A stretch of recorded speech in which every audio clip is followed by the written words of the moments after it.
সার্থক জনম আমার জন্মেছি এই দেশে, সার্থক জনম মাগো তোমায় ভালোবেসে।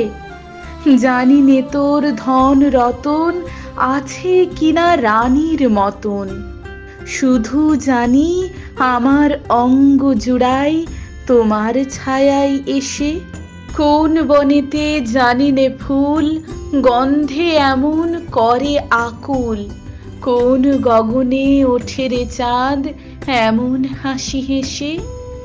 আঁখি মেলে তোমার আলো প্রথম আমার চোখ জুড়ালো, ওই আলোতেই নয়ন রেখে মুদব নয়ন শেষে।